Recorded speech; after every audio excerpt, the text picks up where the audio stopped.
Rope Break family. Another Wednesday has come and gone, and you know what that means. Another great night of professional wrestling. AEW Bash at the Beach and NXT. Both shows were fantastic, but you know what we're here for? AEW Dynamite. And like I said, they had the special Bash at the Beach last night. They tried to, put on a really good show, and I honestly feel they did just that. Of course, besides the one thing that always sticks out on these shows, and unfortunately that's still the women's division, that still leaves a lot to be desired. But before we get into the full review of the show, just want to have a couple shout outs. I want to shout out Carly. She's a big fan of AEW, new subscriber, so thank you for subscribing to the channel. And I want to give a special shout out to Megan. She's a huge fan of the channel, and especially a huge fan of Jean Paul X. So, thank you, both of you for subscribing. We had a lot of other new subscribers, and I want to thank, all the new ones, all the old ones, everyone who's been here since day one. We want to thank all you guys. It really means the world to us. But like I said, AEW, Bash at the Beach. Most of you are familiar with Bash at the Beach, the old WCW pay-per-view. WWE didn't really do anything with that name, and Cody Rhodes, he was smart enough to copyright it and bring it to AEW. So they had like a, kind of like a lifeguard, and, somebody was sitting up there, and they tried to make it feel like a beach feel. All the commentary team, they had like the Hawaiian shirts on and stuff, so little bit stuff sprinkled in there, but it really didn't get gimmicky or anything like that, which I appreciated. It was just kind of the feel of the set, but everything else was still really AEW, still wrestling focused. So we start off the show hot like they do almost every episode of Dynamite, and we get the Fatal 4-Way tag match to determine the number one contenders to face SCU. And of course that was the team of Kenny Omega, Hangman Page, the Young Bucks, the Best Friends, and Proud and Powerful. So this match, I'm going to be on, like, normally I like to have really detailed notes, going over a lot of the spots in the match. This thing was all over the place, as you can imagine. All 8 of these guys in the match are fantastic. Tons of fast-paced offense early on, lots of suplexes. Just that, like, every team just seemed to do suplex, and like the Three Amigos, the suplex, hold on, do another suplex, tag team moves, maneuvers all over the place. Eventually, Proud and Powerful and the Bucks, they were the only two in the ring, are the only two teams. They started brawling. One of the Bucks, I'm not sure if it was Matt or if it was Nick, he tags into Kenny over Page. He had the option to tag in either or, and he chose Kenny over Page. So that kind of shows, like, they don't really like or trust Hangman Page for everything going on with the Elite, how he kind of distanced himself and everything. So Kenny, he has some offense, and then Kenny takes out everyone, Snapdragon suplexes. Kenny eventually then tags in Page. He hits a shooting star press and then dives to the outside and takes everyone out who's, next to ringside. Trent suplexes Matt to the outside. He takes everyone out as well. That was a really cool spot. I always loved the suplexes from the top rope to the outside. All 8 men lock up and they try to suplex each other. And then Orange Cassidy comes in. He helps the Best Friends. So then that was able to, that side was able to suplex the other 4 men. Things soon break down again, like you would imagine this in this kind of match. It's every team for themselves. The Bucks go for the Meltzer driver, but Trent stops it. Kenny and Page hit a buckshot lariat V-trigger knee combo for the win. So after the match, the Bucks and Kenny, they're in the ring. They're kind of talking it over. And there's, with the Elite, or the rest of the Elite, the Young Bucks, and things kind of seem like, maybe the Bucks and Kenny, like they're all not really trying to get along, and there's things like that. So it's showing like the descent in the, like Trouble in Paradise is pretty much what I have in my notes for the Elite. It's like everything when they started AEW, they were all together, all friends. Now it kind of seems that, the Young Bucks, they can't get where they want to be. Hangman is, he had this character change, and things are kind of falling apart for them. But Page walks off, he gets a beer, and then he walks to the back on his own, and then the Bucks, they go eventually walk back through the curtain as well. So to me, the right team here won. You needed Kenny and Page to win because, like I've been saying for weeks, and that a lot of other people are saying, the match for AEW Revolution is going to be Kenny Omega versus Hangman Page. That's the match they're setting up, and to have them win here makes sense because now they're going to go on and face SCU, and you're going to have them. They're going to lose against SCU, whether it's going to be Page turning on Kenny during the match or he just walks out, or there's going to be something, or maybe Kenny takes the pin and then Page gets pissed off at him, and then that really starts their feud. But I believe that that's going to be a match that they book at AEW Revolution, and you're not going to take the titles away from SCU before then. I feel like if they're going to lose the belts, they're going to do it at a pay-per-view, make it a big field. They're not just going to drop it on normal television. So I think they'll be able to get through the team of Kenny and Hangman, and that's why, you don't give it to a team like the Young Bucks because the Young Bucks had their chance, and there's the Best Friends. You're not going to give it to them because, they're just going to lose, and that's not going to further any storyline.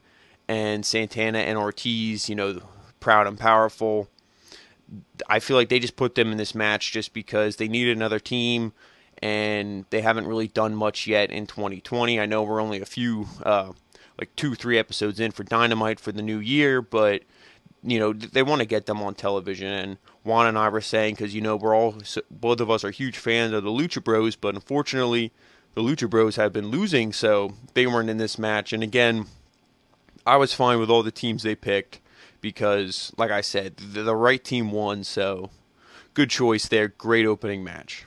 And then during the commercial break, they did the picture-in-picture. We see DDP. He's getting ready for his match later tonight. Really cool stuff. I'm a huge fan of DDP, especially the yoga and everything that he did to help people. I'll get more of my criticisms on the match and that later, but again, just a huge fan of DDP, so nothing I have to say bad about him personally. Then we get Cody. He comes out to address MJF, and he shows a list of all the stipulations that MJF had on the screen, and he says how the match with Wardlow is obviously supposed to weaken him, as in weaken Cody, and so he's beaten up. By the time MJF gets to him, it should be an easy win. But he said there's one thing that MJF should actually worry about, and he said that's that the much bigger Wardlow, he's big, he's strong, he's impressive. He's like, maybe when this guy finally takes off his suit and people see him in the ring, they won't want to see Wardlow carrying MJF's bags. They'll want to see MJF carrying Wardlow's bags. So he's pretty much saying, like, your apprentice, your bodyguard, your lackey, he might eventually outshine you, MJF. So maybe that's something you should worry about. So that was that was pretty cool, because as much as I do like MJF and everyone else does, he's a great heel, this and that, Wardlow is obviously the more physically, intimidating and physically impressive wrestler over MJF, so he does have a point there. And then he talks about the 10 lashings that he's supposed to take, and he really doesn't say too much about that. He's like, yeah, blah, blah, blah, whatever. And then he gets to the final stipulation, and that's that Cody can't lay a finger on him until Revolution. And Cody says he doesn't have to because he's already inside the head of MJF. And he says that MJF isn't as great as he thinks. And a bunch of, he said that he's heard from many people that they compare him to an old school style heel. And he said that he's not an old school heel like that. He's just lazy. Cody says that he accepts the steel cage and he accepts not touching him until Revolution, but the lashings. And then Cody, of course, says he accepts because he knows that he knows what the match means, and that he has failed as a mentor, and that this isn't MJF's story, but just a chapter in Cody's story. So he's like, if I have to go through all this to kick your ass to get to you, it's fine, because this isn't like your big story, MJF. This is just a small chapter in mine, and I'm going to give you, a scar, like how he had the scar, Cody has the scar on his face. He's like, I'm going to give you one as well. So good promo by Cody. Again, I definitely prefer heel Cody over face, But I mean, the crowd eats him up, and that's the majority of the thing. And for me, the crowd, like I said, the crowd was always good for AEW, and they're starting to get a little smart. At first, they were all just like marks, and they cheer everything. Now they're kind of cheering the things that should be cheered. And now, like when we get stuff with the women's division, and just other things that make sense, I'm finally starting to see them where they're not just blindly cheering everything. They're kind of being like, well, they're not really fixing some things, but this was a great promo by Cody, and like I said, the crowd's really behind him and everything else, and I'm actually excited to see this match at AEW Revolution and to see the match with Wardlow. I'm excited to see him actually wrestle a full match. So then we get a little promo from Joey Janela, and he says that it's a new year and a clean slate. And he said, he didn't have the best 2019, but, like he said, new year, and it's time to start fresh. And, of course, what's the first thing that happens in the new year? He gets punched in the nuts by his ex, Penelope Ford. And he said, of course, she has to keep riding his coattails. That's the only way that she can get over in this business. And he calls out her new hot boyfriend, Kip Sabian. And he said that his record wasn't the best, and next week he has Rey Fenix, and that this will be a chance for him to prove himself, and he'll show everyone why he's a bad, bad boy. And, to comment on that match, I mean, I'm a fan of Joey Janela. Everything that I've seen him do, I like. He kind of was was typecasted as like a hardcore wrestler, and everyone thought that's the only thing he could do. Then he had that great match with Kenny Omega. Obviously, Kenny Omega could wrestle a Walmart plastic bag and get a 4-star match out of it. But, I'm not going to take nothing away from Joey Janela. He had a great match there, good match against Jon Moxley. The guy can wrestle, and I feel like he is getting better. So the match with Rey Fenix, I'm looking forward to, but unfortunately, like I said, I'm a huge Lucha Bros fan, and I feel that you can't have them lose. Rey Fenix has eaten pins 2 weeks in a row. They weren't on television this week, but the last 2 weeks, he's eaten a pin. He can't lose again, so I think he has to beat Joey Janela. And, of course, you could have Kip Sabian, Penelope Ford, somebody come out, distract him, or you could even have, Pentagon, kind of maybe screw over Joey Janela to have Phoenix get the win. You got to do something that Phoenix wins, and again, build that babyface sympathy for Joey Janela, because he's one of those guys that I feel like if you do that and the crowd really gets behind him, you have a huge star in the making. So then we get the Nightmare Collective. This is the match, of course, everyone was looking forward to, I'm sure. The Nightmare Collective, and it was Brandy Rhodes instead of Awesome Kong. She was, I guess, sick or something, which, I mean, thank God, because as much as I, shit on Brandy for her skills as a wrestler, she's better than Awesome. I'd rather see her than Awesome Kong, because Awesome Kong, she looks like she can barely make it to the ring. She has, 2 moves, a spinning back fist, and I don't even know what else. So I'd honestly rather see Brandy than Awesome Kong, if I'm being honest. So we get her and Mel, and Luther's with them, versus Chris Statlander and Hikaru Shida. So Statlander, she comes down first for the face team, and Luther, he meets Shida on the ramp when she makes her entrance, and he just kind of blocks her, and she's like, what the fuck? Who's this guy? Starts whacking the shit out of him with her kendo stick. Brandy and Mel, they beat down Statlander before the bell rings, and then obviously they start the match. Early on, Shida hits a Hurricane Rana on Mel, which did not look good. It was just, I don't know if it was just the timing of Mel, or maybe it was Shida, I don't know what it was, but she did the Hurricane Rana, and she flipped off of Mel, and then it was almost like a half a second later till Mel threw herself. So she kind of didn't sell the Hurricane Rana well, and then that was followed by an awkward moonsault, and the commentary tried to say that Statlander was trying to do a moonsault into a Russian leg sweep. I've never heard of such a wrestling combination in the history of pro wrestling, so to me, it was just a botched moonsault. But after that, Shida hits the knee strike off the chair on Mel, and that's always a good spot. Brandy tags in, and in my notes I have her offense, even though I still feel she's bought it better than Awesome Kong. I said her offense reminds me of the awful days, of the Divas divisions like the Kellys and that stuff. It was just kind of like stomping. I think it was Sheeta or Statlander, one of them, just stomping their face into the ropes. And she doesn't do actually any wrestling moves. It's just like the slaps, the I'm going to use my legs and like kick you in the ground. There's no suplexes, there's no holds, there's nothing of that nature. Mel comes in without a tag and the ref doesn't send her out. That kind of confused me. The ref had his back turned and Mel came in, Brandy went out, and the ref was just like, oh, okay, I didn't see the tag, but that's fine.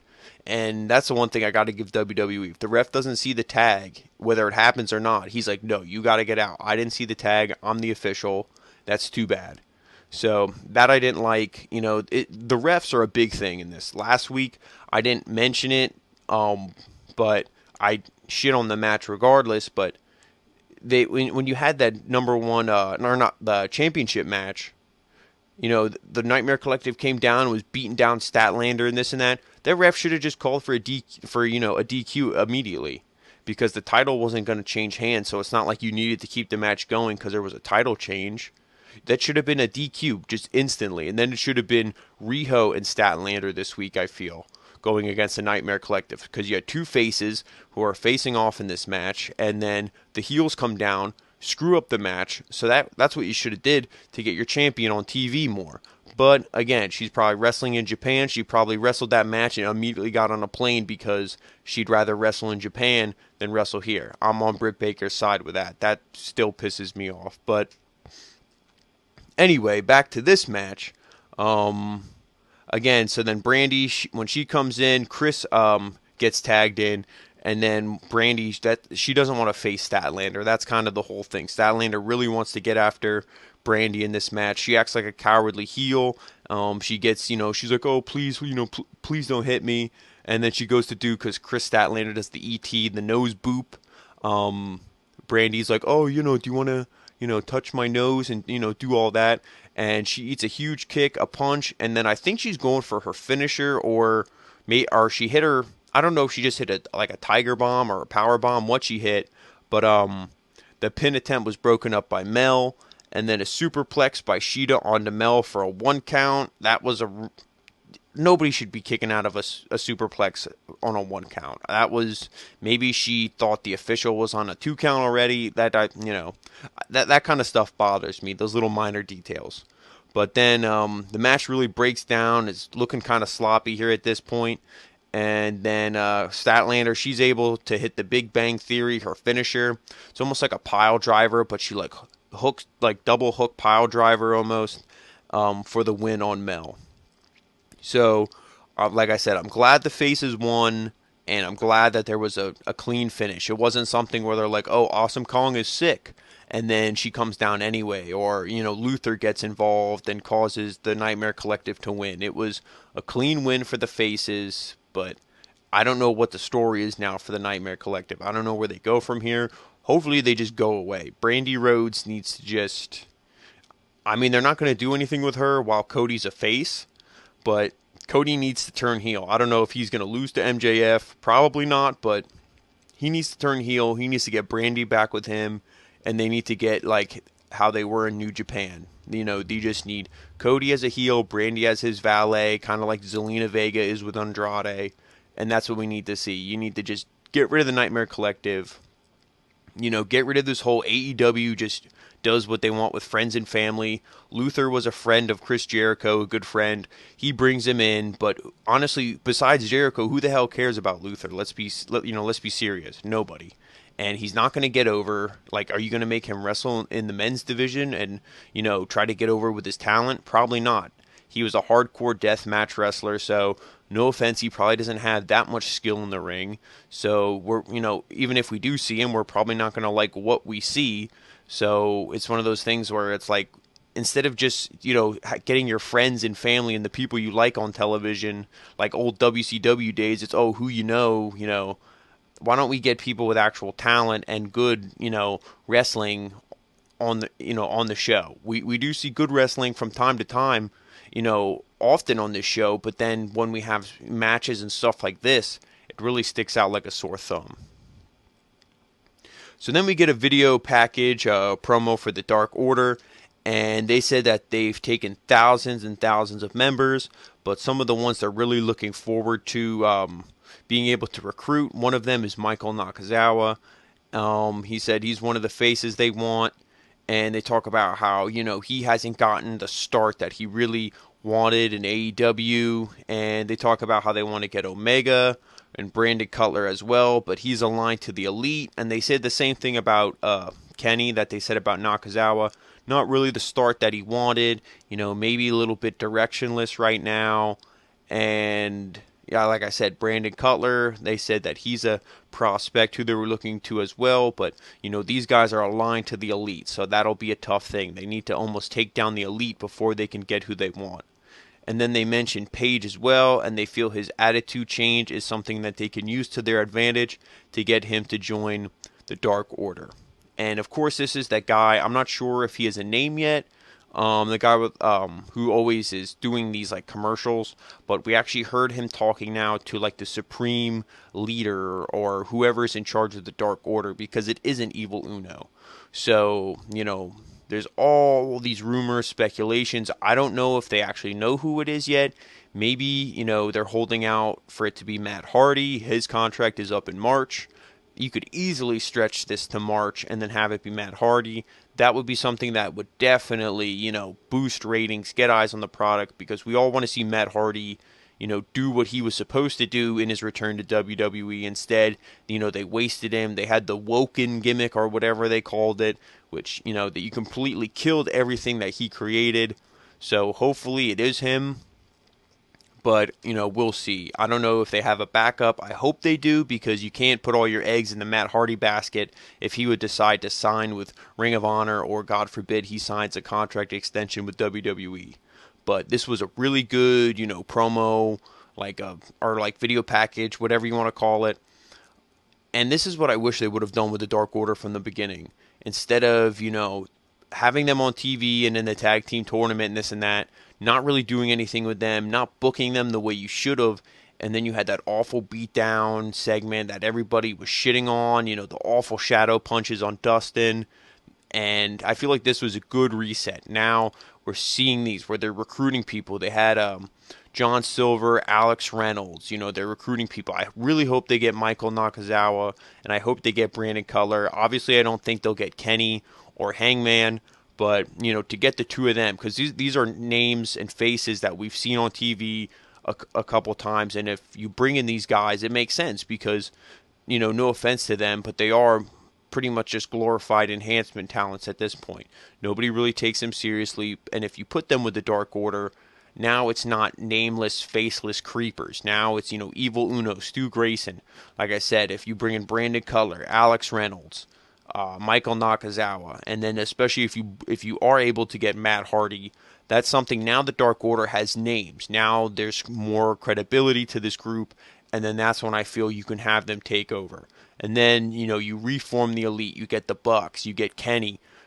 Cody in there as well, and they're like, Hangman, we need you. Then that's when you can get Hangman to join back up with the Young Bucks to fight the Dark Order in a legit match. You get a 5-on-5, or a 6-man. You do something. You make it super legit, but you build the Dark Order up as such a credible, powerful force instead of just, what they've done previously. So I really like, I'm going to pretty much call it a reset for the Dark Order, but I really like what they're doing for this reset and moving forward, so I'm excited to see what they do from there.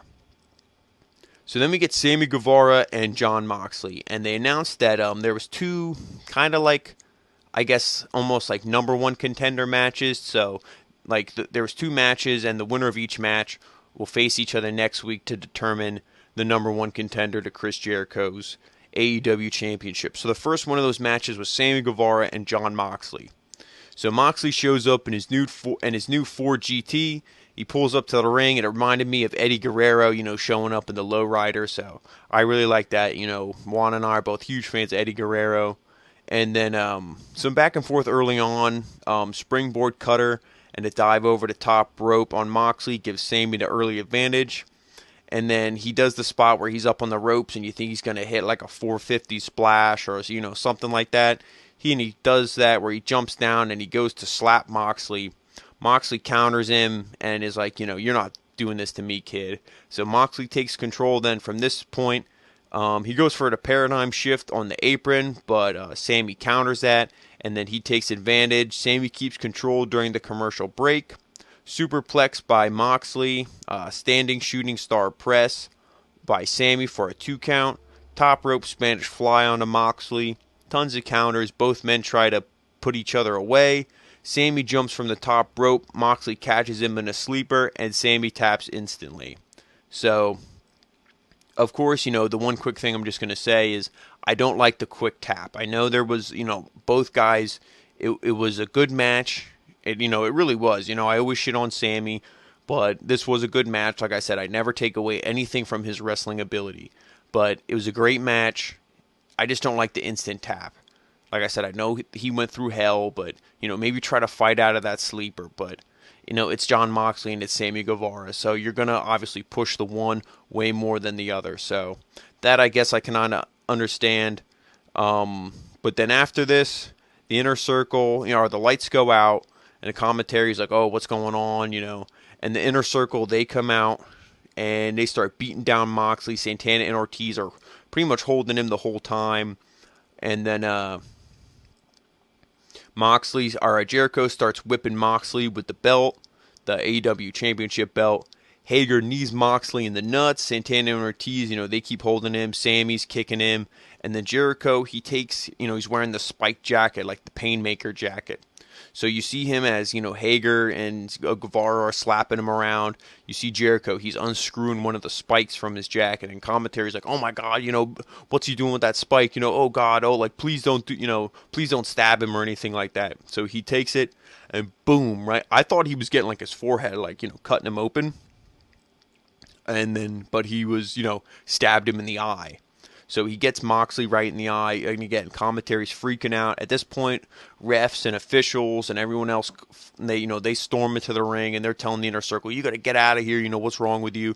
So they send them away. So, a good beat down by Moxley. Of course, him and Jericho, and, they're pissed because, for what he did last week. And of course, then we get that following because, Jen Becker, she stops the inner circle and she asks, why they did this. And Jericho says that Moxley was offered the world and he spit in Jericho's face.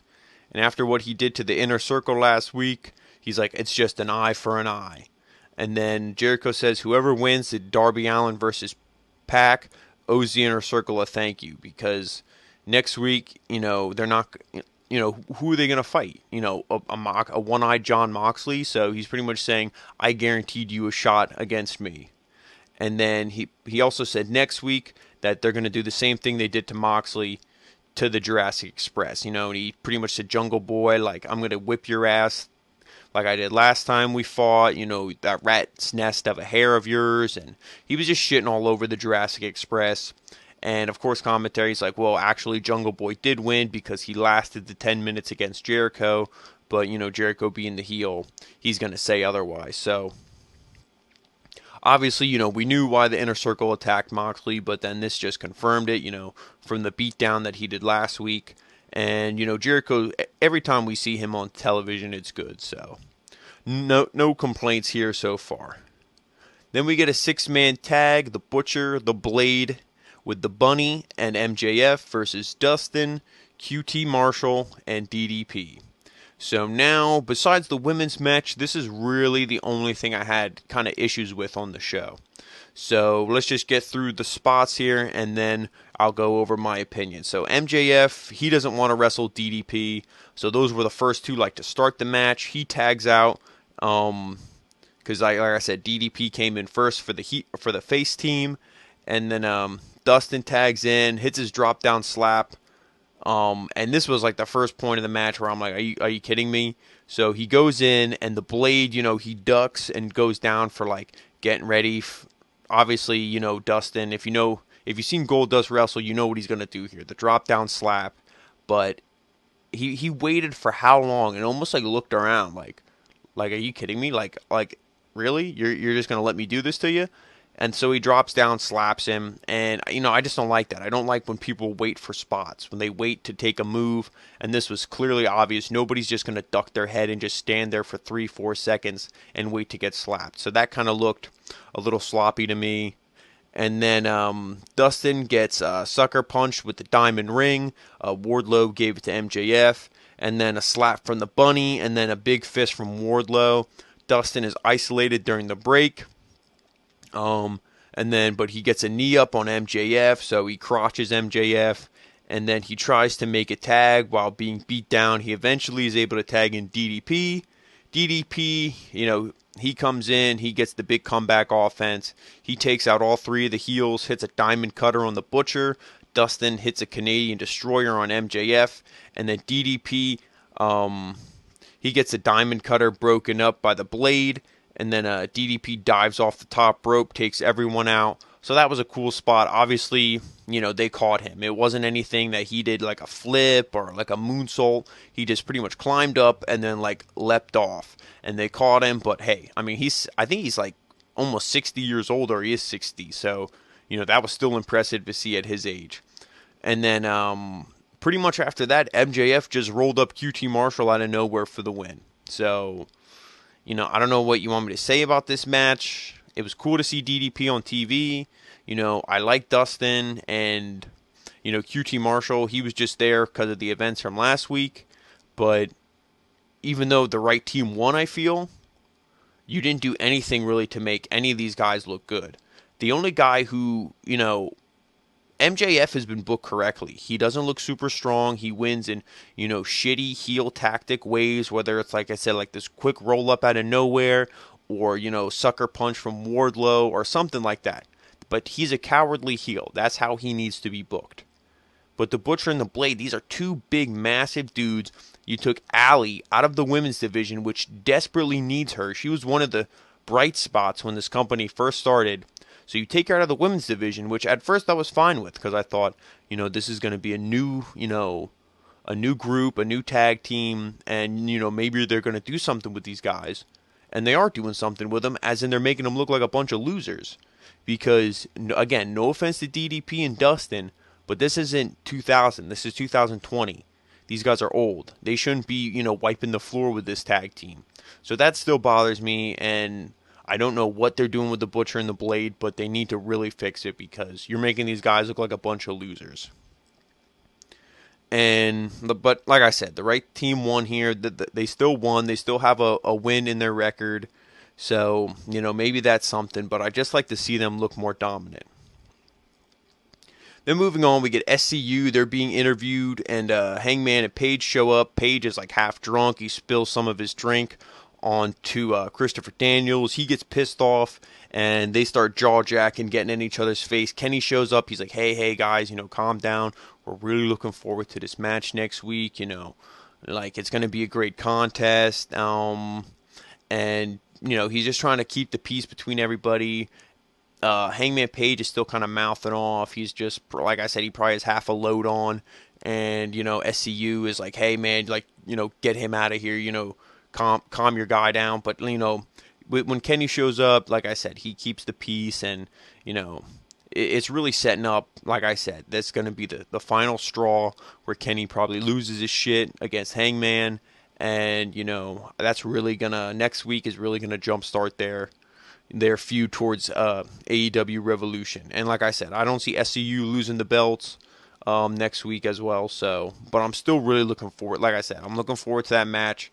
SCU is a great team. Kenny and Hangman, I can't sing their praises enough. So, really looking forward to that. Then we get main event time. Darby Allin versus Pac. So this was another one of those matches who the winner of this match would go on to face Jon Moxley next week to determine the number one contender for Chris Jericho's AEW championship. So fast-paced early on, both men obviously super talented.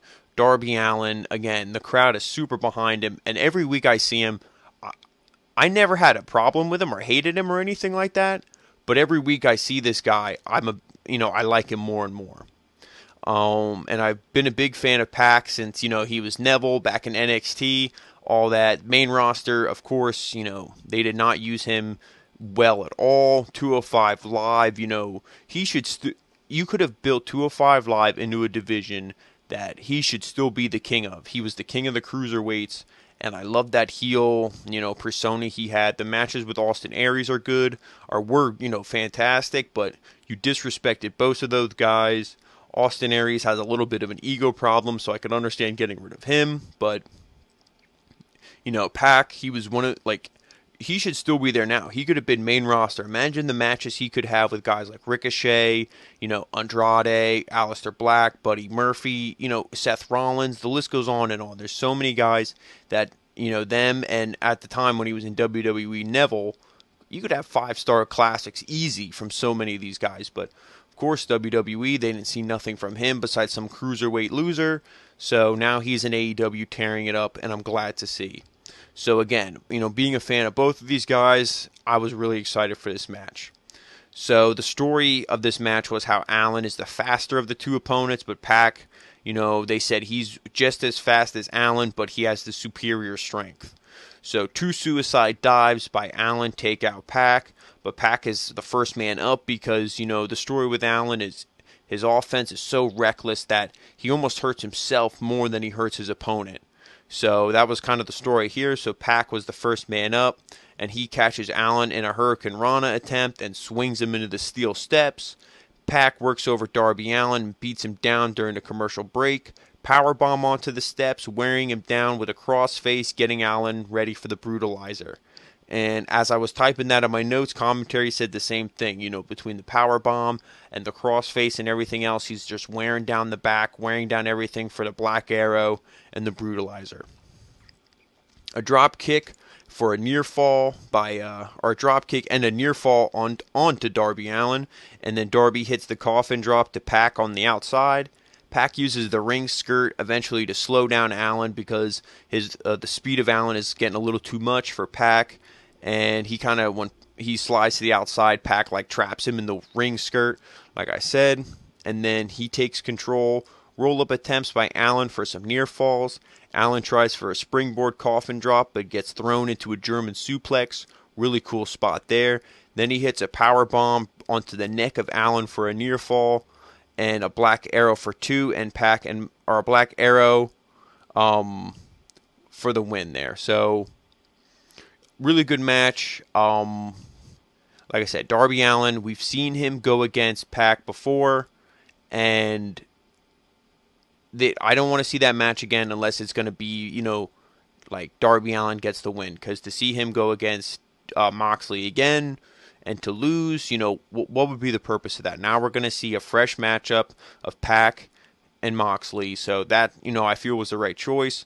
And Darby Allin, he's another one of those guys on this company who, you get him wins, but when he loses in, big matches like this, it doesn't hurt him. It just builds that sympathy for him. Next time we see him, the crowd's going to be even hotter for him than they were before. So Darby Allin, losing here, it doesn't hurt him at all. And Pac is one of those guys, so if he would have lost here, I feel he would have lost some of his momentum, especially because you have that feud on the back burner with him and Kenny. There's so much to do with this guy that you don't want to stifle his momentum at all, so he needs to keep winning. Will he win against Moxley, though? I don't know, because the story there is Moxley and Jericho, but maybe they have, Pac win, and then you have Jericho get the match against Pac before Moxley. I don't know what they're going to do. It's definitely exciting to see, though. I'm really looking forward to the match between Moxley and Pac. And then after the match, Pac says that he is the new number 1 contender because Tony Schiavone came down and was interviewing him.